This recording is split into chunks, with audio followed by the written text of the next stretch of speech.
이탈리아에 가면 이탈리아를 상징하는 랜드마크 건축물이 두 개가 있는데요. 하나는 잘 알려진 대로 콜로세움 경기장입니다. 콜로세움 경기장은 다 아시죠? 예, 콜로세움 경기장, 원형 경기장. 예, 그 경기장인데 로마 제국 시대 때 수많은 그리스도인, 기독교인들을 잡아다가 제가 콜로세움 경기장 그 안에 지금 다 들어가 봤거든요. 메인 스타디움 그 운동장 밑에는 전부 다 감방으로 되어 있습니다. 감방. 죄수들을 잡아다 가두는 철창으로 다 이렇게 안에 쳐져 있고요. 거기다가 이 기독교인들을 전부 잡아다가 짐승처럼 전부 다 집어넣어 놓고, 로마 황제들이 걸핏하면 그 기독교인들을 거기서 끌어내다가 그 운동장에서 굶주린 사자에게 막 대기를 시키고, 미친 소를 풀어서 막 불에 받쳐서 배가 터져 죽게 만들고, 너무너무 잔인한 곳이죠. 그 콜로세움 경기장이 이탈리아를 상징하는 하나의 랜드마크고요. 그 다음에 또 한 가지 랜드마크가 있어요. 그거는 피사의 사탑이라는 건축물입니다. 보여드리고 있잖아요. 이게 로마에서 조금 북쪽으로 이렇게 올라가면 성당 건물인데 성당에 속한 하나의 부속 건물입니다. 피사의 사탑이 저게 1173년도에 착공이 됐거든요. 몇 년 걸렸는가? 200년 걸렸습니다. 1173년도에 착공을 했는데 완공은 언제 됐는가? 1372년에 완공이 됐어요. 그 199년, 200년이 걸린 거죠. 저게 보시면 이 건물이 이렇게 기울어져 있지 않습니까? 원래 저렇게 설계된 게 아니에요. 반듯한 건축물로 설계를 해서 건축이 거의 다 진행됐을 때 지반이 내려앉으면서 건물이 기울어진 거죠. 그리고 이탈리아 정부에서 고민에 빠진 거죠. 이거를 철거할 건가, 보존할 것인가, 그렇게 고심을 하다가 그대로 보존하기로 결정을 하죠. 좀 기울어진 채로 좀 지금까지 있는 겁니다.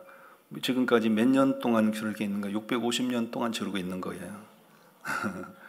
그러니까 이 피사의 사탑이란 건축물은 저 높이는 얼마 안 돼요. 한 56m 정도 되거든요. 56m 정도 되는데 규모는 그다지 큰 건축물은 아닌데 저것이 우리로 말하면 부실공사죠. 부실공사. 부실공사의 결과물로 이렇게 기울어진 건데 지금 와서 결과적으로 보면 그 부실공사 때문에 저 건축물이 이탈리아를 상징하는 하나의 랜드마크가 되고 전 세계의 수많은 관광객들이 저 피사의 사탑 앞에 가서 사진 한 번 찍기 위해서 전 세계에서 수천만 명이 몰려가는 겁니다. 이탈리아는 정말 가난한 나라거든요. 유럽에서 가장 가난한 나라 중에 하나가 이탈리아입니다.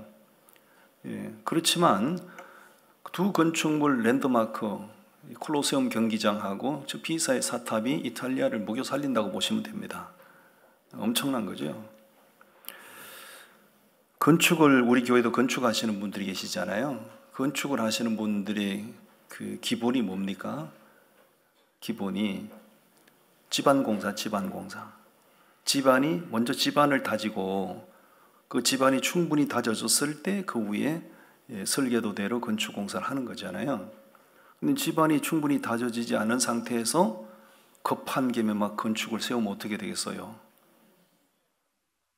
너무 질문이 어려워서 옆 사람 뭐 일러주세요. 넘어집니다. 집안이 단단하지 못한데 건축을 급하다고 세우면 넘어지죠. 사람이 급하다고 미끄러운 데 딱 이렇게 서면 미끄러운 데 서다 보면 버틸 수 있는 시간이 한계가 있어요. 미끄러운 데서 처음에 딱 서면 한동안은 버티지만은 시간이 지나면 어쩔 수 없이 다 미끄러져요. 한번 미끄러지기 시작하면 그 미끄러짐의 가속도란 게 있어요. 걷잡을 수 없는 거 무너지는 거죠. 평탄한 데 서게 되면 그런 일 없어요. 제가 지금 이 강단의 바닥이 평탄하지 않습니까? 평탄한 데 서니까 설교를 이렇게 안정감 있게 하는 거잖아요. 만약 이렇게 하면 어떻게 되겠어요? 한쪽에 비탈이 져가지고 이렇게 붙들고 설교하면 어떻게 되겠어요? 저도 힘들고 바라보는 여러분들도 고통스럽죠. 사람이 어디 가든지 급하다고 설 자리 안 설 자리 가리지 못하고 한 무대나 덤벙덤벙 서고 그러면 안 된다 이거죠. 그럼 집을 지을 때 평탄한 데 지어야 됩니다. 제가 왜 이런 얘기를 하는가? 오늘 본문 마지막 절을 한번 보셔요. 마지막 절 12절이죠. 12절 우리 다 같이 함께 봉독합니다. 내 발이 평탄한 데에 서사오니 무리 가운데에서 여호와를 송축하리이다. 다윗의 고백입니다. 내 발이 어디에 섰다고요? 평탄한 데 섰습니다. 자기가 스스로 자기 의지로 평탄에 섰다는 얘기가 아닙니다. 자기는 미끄러지고 넘어지고 자빠지고 망할 수밖에 없는 인생이었는데 그분 하나님을 온전히 의지했더니 하나님께서 자신의 발을 평탄한 데 서게 해주셨다 그 얘기입니다. 아멘. 어떻게 하면 뭐 때문에 하나님께서 다윗을 평탄한 데 서게 해주셨을까? 평탄한 데 섰다는 얘기는 안정돼 있다, 평안하다, 뭐 여러 가지 의미가 포함되어 있는 거잖아요. 다윗이 어떻게 했기에 하나님이 그를 평탄한 데 세워 서게 하셨는가? 그리고 그 말씀을 보면서 우리도 삶이 불안하잖아요. 우리를 불안하게 하는 삶의 환경들이 뭐 파도처럼 밀려오지 않습니까? 그럴지라도 우리가 다윗처럼 하면 하나님께서 우리도 평탄한 데 서게 하실 거예요. 아멘. 그 세 가지 비결을 소개합니다. 첫 번째 비결은 1절, 2절에서 보게 되는 거예요. 따라합니다. 하나님을 온전히 의지하세요. 그게 첫 번째 비결이에요. 하나님을 온전히 의지했다. 자, 다윗이 그렇게 고백하는가 한번 보시죠. 1절 말씀 우리 다 같이 읽어봅니다. 시작. 내가 나의 완전함에 행하여 싸우며 흔들리지 아니하고 여호와를 의지하여 싸우니 여호와여 나를 판단하소서. 아멘. 이 말씀에 보면 두 가지 다윗이 확신하는 게 있어요. 첫 번째 그가 확신하는 게 뭡니까? 내가 완전함에 행하였습니다. 완전함에 행하였습니다. 다시 말하면 흠이 없는 삶을 살고자 노력을 했습니다. 내가 하나님 당신이 보시기에 허물이 없는 삶을 살아내기 위하여 정말 노력했습니다. 완벽하다는 얘기가 아닙니다. 흠이 없는 삶을 살기 위해서 노력했어요 라는 말이고요. 두 번째 다윗이 확신하는 게 뭡니까? 흔들리지 아니하고 뭐 했다고요? 흔들리지 아니하고 여호와를 의지했습니다. 그런 얘기예요. 흔들릴 일이 없어서 흔들리지 않은 게 아니고 수많은 사람들이 다윗을 흔들고 자빠지고 난리도 아니었어요. 다윗을 밀쳐서 넘어뜨리고 다윗의 인생을 꼬꾸라뜨리기 위해서요. 말로 다 할 수 없는 공격을 했어요. 그럼에도 불구하고 다윗은 뭐 길을 쏘고 누구 붙들었어요? 하나님 붙들고 흔들리지 않으려고 발버둥 쳤다 그 얘기입니다. 그러면서 1절 말씀 끝에 보면 이런 표현을 합니다. 여호와여 나를 판단하소서. 여호와여 나를 판단하소서 이렇게 말하는데 이거는 우리 정서로 말하면 하나님 내 말이 맞지요 그런 뜻이에요. 하나님 내가 진짜 완전한 삶을 살아내려고 진짜 애를 썼거든요. 하나님 저 수많은 원수들이 나를 거꾸러뜨리고 잡아뜨리고 망가뜨리려고 그렇게 요란하게 흔들어댔지만 내가 흔들리지 않기 위해서 하나님 당신을 진짜 붙들고 의지했잖아요. 하나님 내 말이 맞지요? 그런 얘기예요. 여러분 우리가 얘기하다가 뭐 입씨름을 한다든가 경론을 벌인다든가 그렇게 하다가 내가 하는 말이 조금도 부끄러움이 없고 내가 하는 말이 진짜 당당하면 나를 잘 아는 사람 보고 내 말 맞지요? 이렇게 하지요. 맞지요? 근데 자기가 자기를 생각할 때 진짜 형편없는 삶을 살았으면 옆에 있는 자기가 아는 사람 보고 내 말이 맞죠? 이런 말을 할 수 있어요? 없어요? 못하지요. 다윗은 하나님 앞에 당당하게 하나님 나를 판단하세요. 하나님 내 말 맞지요? 라고 얘기하는 거예요. 왜? 다윗이 말하는 건 사실이니까요. 평생에 다윗을 흔드는 사람들이 너무 많았거든요. 원수들로 인하여 쓰러지고 넘어질 수밖에 없는 환경들이 파도처럼 밀려왔어요. 언제 여러분 다윗의 일생을 한번 읽어보세요. 언제 한순간도 다윗을 가만히 이렇게 원수들이 놔둔 적이 없어요. 이 사람이 나를 공격하고 그 사람 문제 해결일 때면 또 다른 사람이 나타나서 자기를 공격하고요. 쉴 새가 없었다니까요.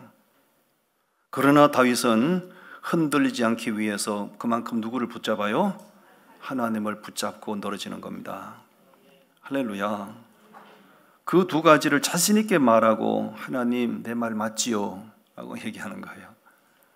여러분 신앙생활을 진짜 정직하게 하고 말씀대로 하고 바르게 하셔야 하나님 앞에 하나님 내 말 맞지요? 이렇게 할 수 있어요. 아멘. 그렇게 흔드는 사람이 많아서도 흔들리지 않는 이유가 뭡니까? 하나님을 붙잡고 하나님을 의지한 겁니다. 아멘. 인생을 살다 보면 흔들릴 수밖에 없는 일들이 너무너무 많죠.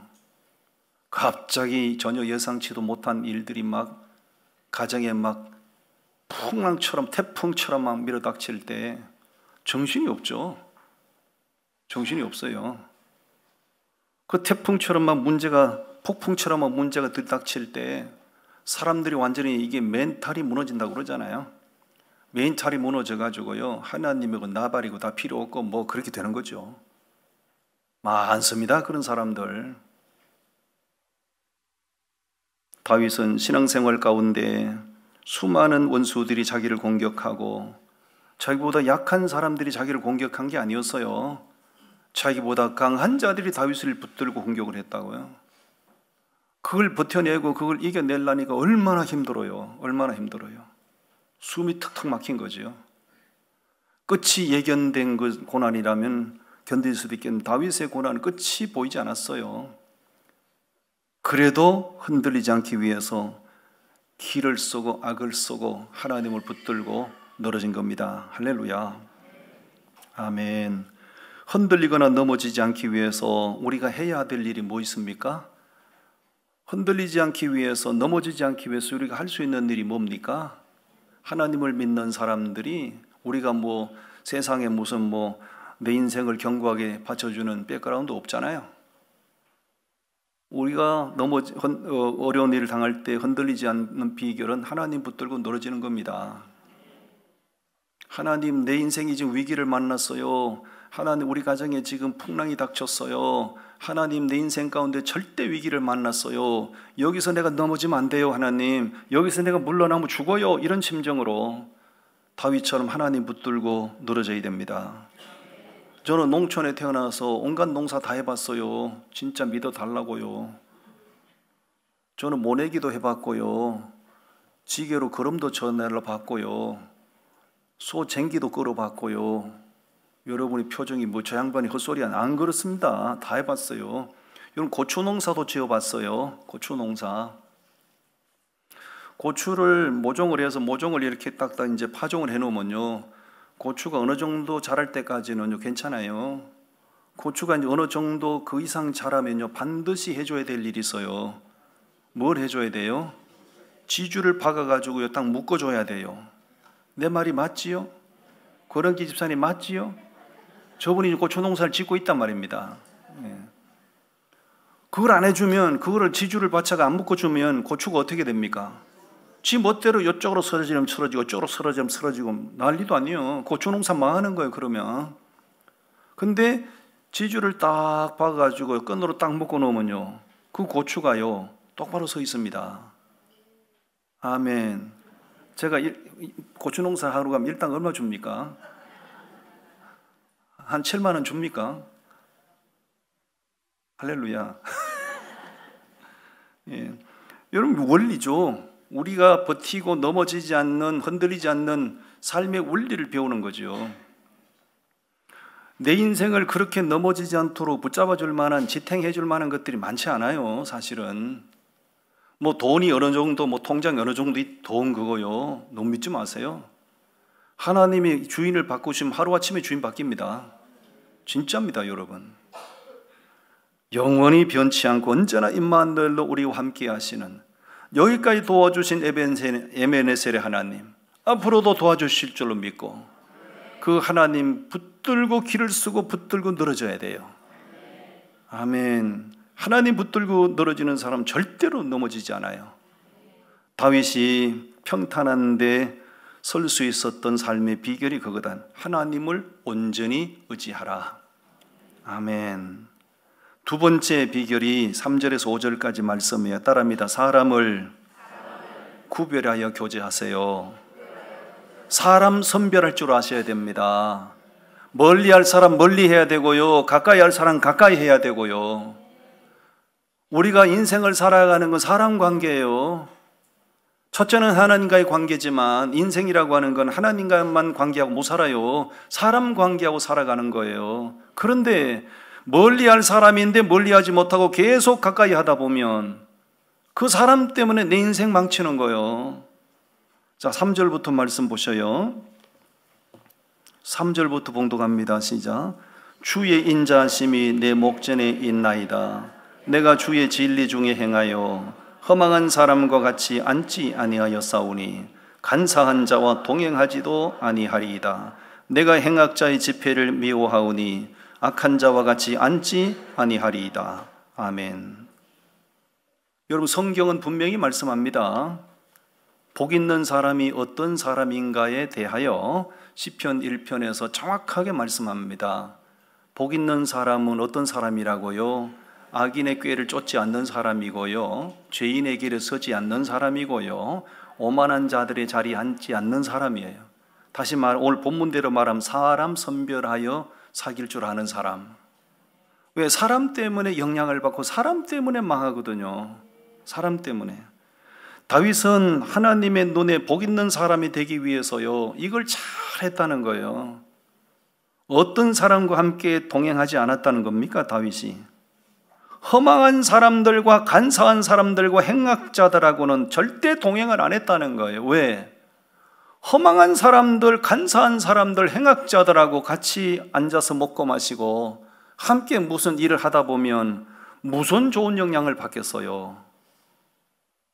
반드시 내 인생에 불행하게 되는 거예요. 허망한 사람들을 어떤 사람들일까요? 조금 구체적으로 말씀을 드리면, 허망한 사람이란 습관적으로 거짓말하는 사람들. 자기는 거짓말도 하다 보면 자꾸 면역이 생겨서 자기가 거짓말하는 걸 잘 몰라요.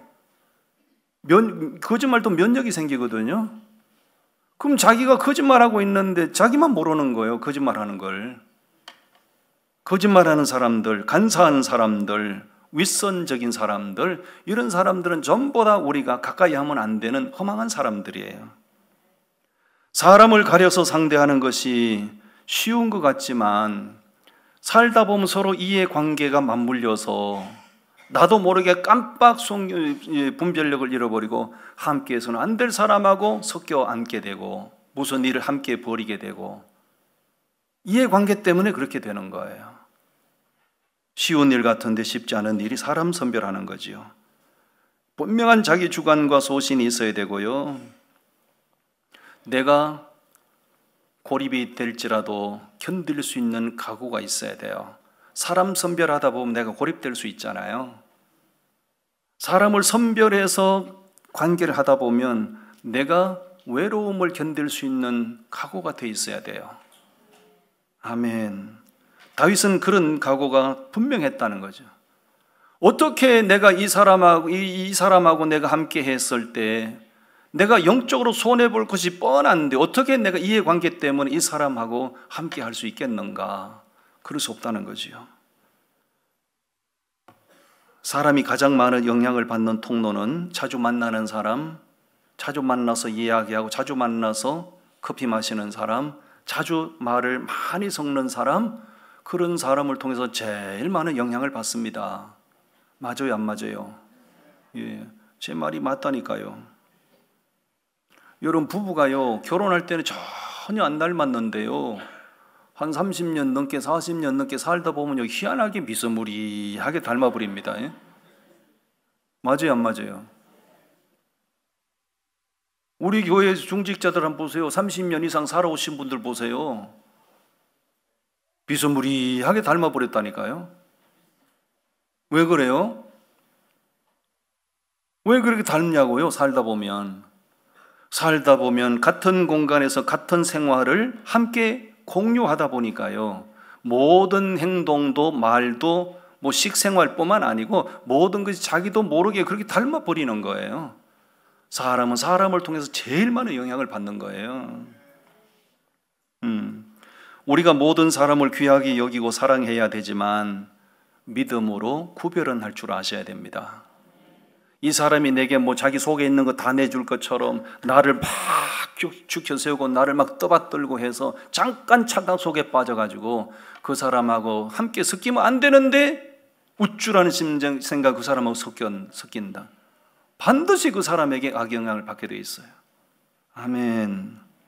함께 해서는 안 될 사람인데 함께 하고, 시간을 보내면 안 될 사람인데 시간을 보내고, 그러다가 나쁜 영향을 받아서 영적으로 망가지는 일은 없어야 될 줄 믿습니다.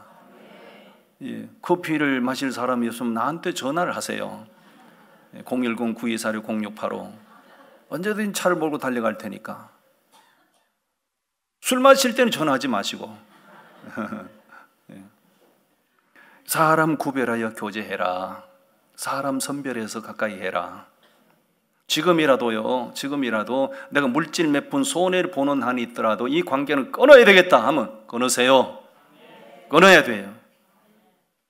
그 물질 몇 푼 그거 손해보지 않겠다고 끊어야 될 사람인데 끊지 못하고 계속해서 인불부가 되다 보면 더 큰 거 잃어버린다고, 더 큰 손해를 본다고요.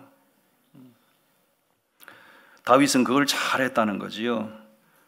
그 다음에 또 한 가지 6절에서 8절까지 그가 평탄한 데 세울 수 있었던 비결이 뭐냐 따라합니다. 하나님의 성전을 사모하고 성전을 가까이 하라. 다윗이 그랬다는 겁니다, 여러분. 자, 6절부터 말씀을 함께 봉독합니다. 6절부터 시작. 여호와여, 내가 무죄함으로 손을 씻고 주의 제단에 두루 다니며 감사의 소리를 들려주고 주의 기이한 모든 일을 말하리이다. 여호와여, 내가 주께서 계신 집과 주의 영광이 머무는 곳을 사랑하오니 돼서요. 다윗이 뭐라고 얘기합니까? 8절에서 여호와여, 내가 주께서 계신 집과 주의 영광이 머무는 곳을 사랑하오니. 성전 사랑했다는 얘기잖아요. 성전을 너무너무 귀하게 여기고 성전을 너무너무 사랑했다는 겁니다. 왜 그랬을까요? 성전이 화려해서 그랬을까요? 성전이 크고 웅장해서 그랬을까요? 그게 아니죠. 성전이 얼마나 크냐, 웅장하냐, 화려하냐 그래서가 아니고 그 성전 자체가 하나님의 영광이 머무는 곳이기 때문에 성전을 사랑했다는 얘기입니다. 할렐루야. 솔로몬이 성전을 건축했을 때 솔로몬은요, 왕이 되자마자 거국적인 차원에서 추진했던 일이 뭡니까? 예루살렘 성전 건축이었죠. 솔로몬이 왕이 되자마자 왜 그 일을 제일 먼저 서둘렀을까요? 자기 아버지 다윗의 평생 소원이 그건 걸 알았거든요. 그래서 자기 왕이 되자마자 우리 아버지가 이루지 못한 그 수건 사업, 내가 아버지의 심정으로 그 일을 해야지 해서 예루살렘 성전을 건축했단 말입니다. 건축하고 낙성식을 거행할 때 그 하나님 앞에 기도를 해요. 자, 뭐라고 기도하는가 한번 찾아보십시다. 열왕기상 9장을 다 찾으세요. 열왕기상 9장 말씀.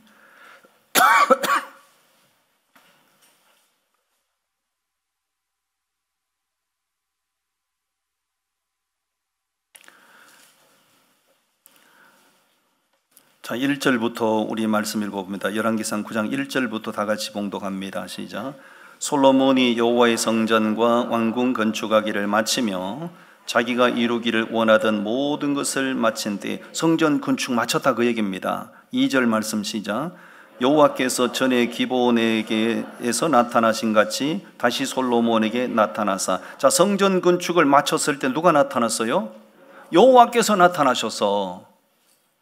3절 읽겠습니다. 여호와께서 그에게 이르시되 네 기도와 네가 내 앞에서 간구한 바를 내가 들었은즉 나는 네가 건축한 이 성전을 거룩하게 구별하여 내 이름을 영원히 그곳에 두며 내 눈길과 내 마음이 항상 거기에 있으리니. 아멘. 솔로몬이 성전 건축을 마쳤을 때 하나님이 그에게 나타나셔서 하나님이 그에게 말씀을 주시는 거죠. 뭐라고 말씀을 주셨어요?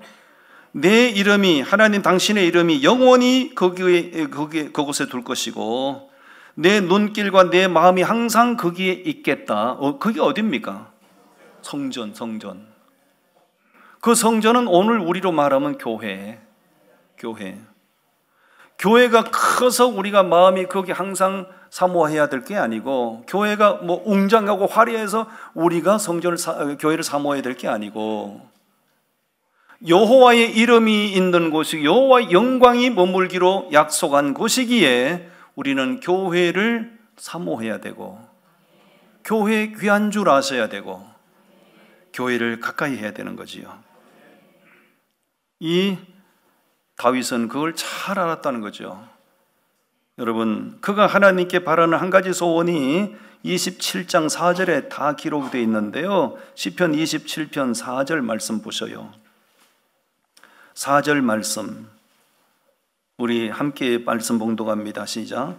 내가 여호와께 바라는 한 가지 일 그것을 구하리니 곧 내가 내 평생에 여호와의 집에 살면서 여호와의 아름다움을 바라보며 그의 성전에서 사모하는 그것이라. 다윗의 평생의 소원이 뭐라고 얘기합니까? 다윗의 평생의 소원이 무슨 큰 집 짓고 그 화려하게 살겠다는 게 아니에요. 세상에서 무슨 벤틀리 자동차 타겠다는 거 아니에요. 평생에 한 가지 소원하고 바라는 게 뭐예요? 여호와의 집에 살고 싶다. 여호와의 아름다움을 바라보며 그 성전에서 평생 하나님을 사모하고 그분께 경배하고 살고 싶다.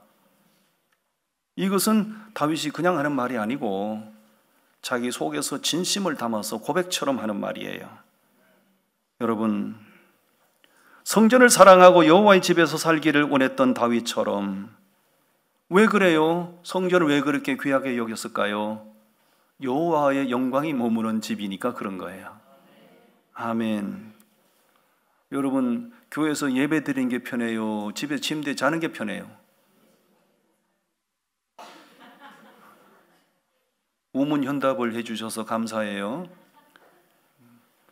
교회 나와서 예배하는 게 편해요? 집에 앉아서 혼자 예배하는 게 편해요?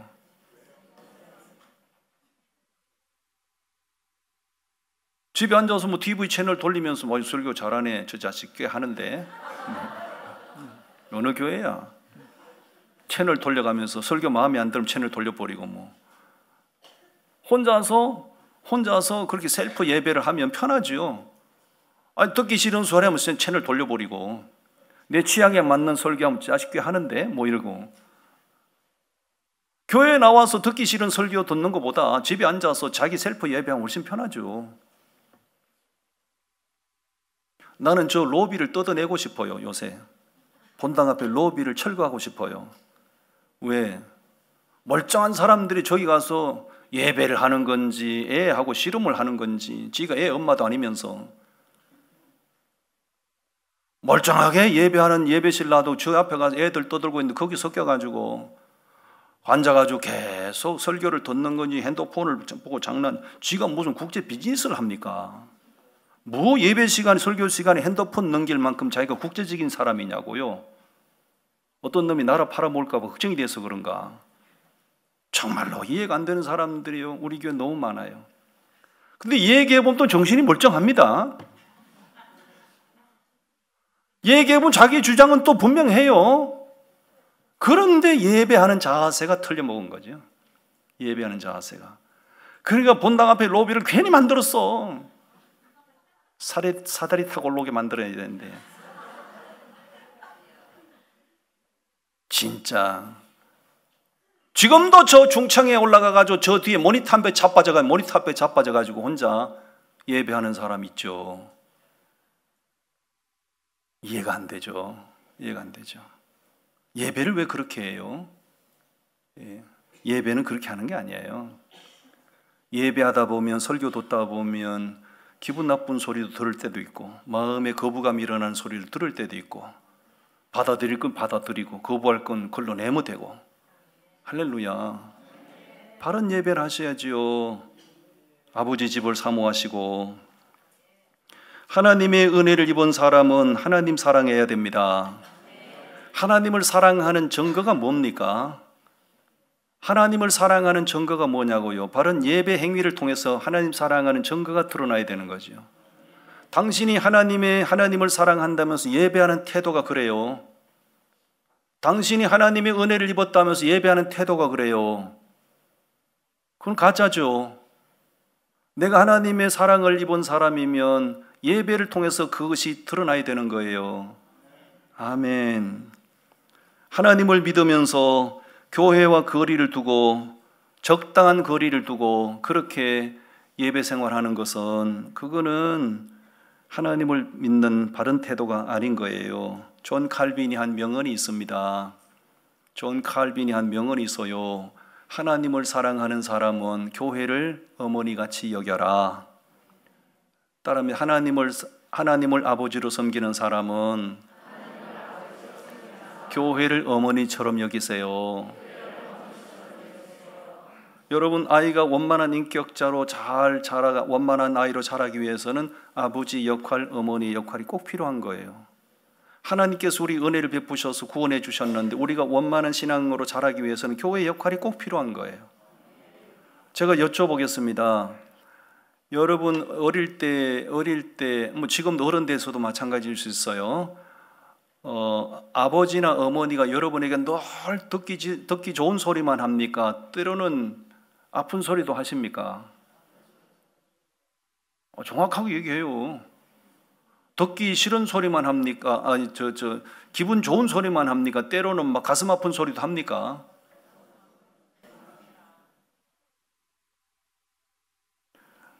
듣기 좋은 소리만 한다면 그 아버지, 부모님에게 좀 문제 있을 거예요. 자녀를 망치는 가장 확실한 방법이 뭐냐? 제가 이거 아동 교육을 공부하면서 제가 알고 있는 것인데요. 자기 자녀를 망치는 가장 확실한 방법이 뭐냐? 아이가 원하는 대로 다 해주라는 거예요. 아이가 이거 원하면 이거 해주고 저거 원하면 저거 해주고 아이가 원하는 대로 다 해주라는, 그럼 확실히 당신 아이를 망치게 될 겁니다. 그거는 아이가 원하는 대로 다 맞춰주는 것은 아이를 사랑하는 부모가 아니기 때문에 그런 거예요. 때로는 부모 기준에서 끊을 것은 끊어주고 말릴 것은 말려주고 호되게 야단칠 때는 야단을 치고, 그래야 아이가 제대로 자라는 거예요. 신앙생활도 마찬가지죠. 신앙생활도 하나님의 은혜로 우리가, 하나님 아버지께서 우리를 구원해 주셨어요. 신앙이 제대로 자라기 위해서는 교회를 어머니처럼 여기면서 때로는 잔소리도 들어야 되고, 때로는 듣기 싫은 소리도 들어야 되고, 때로는 기분 나쁜 소리도 들어야 되고, 그런 겁니다. 옆 사람 보고 얘기하세요. 꼭 니 들으라고 한 소리 같다.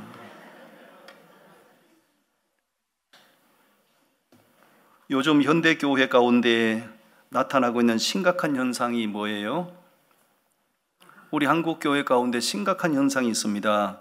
그것은 가난교인들의 증가죠. 가난교인들의 폭발적인 증가.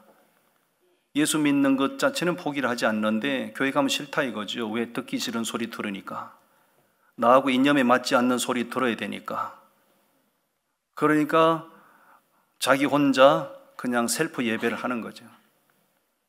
조직교회를 거부하는 거죠. 이 가난교인들이라고 하는 거예요. 여러분, 자기 편리주의로 신앙생활하는 거 잘못된 겁니다. 오늘 본문으로 돌아가서 결론을 맺으면, 다윗은 그렇게 흔들어 제끼는 사람들이 많았지만 무너 흔들리지 않고 하나님께서 그의 발을 평탄한 데 세워주셨어요. 그 원인이, 비결이 뭔가? 하나님을 온전히 의지했고, 사람을 선별해서 가까이 할 줄 알았고, 그 다음에 성전을 사모하고 성전을 가까이 했다. 이런 다윗의 모습이 하나님 보시기에 너무 귀해서 그의 발을 평탄한 데 딱 세워주신 겁니다. 오늘 우리에게도 그런 은혜가 있으시기를 바랍니다. 기도하겠습니다. 하나님 감사합니다.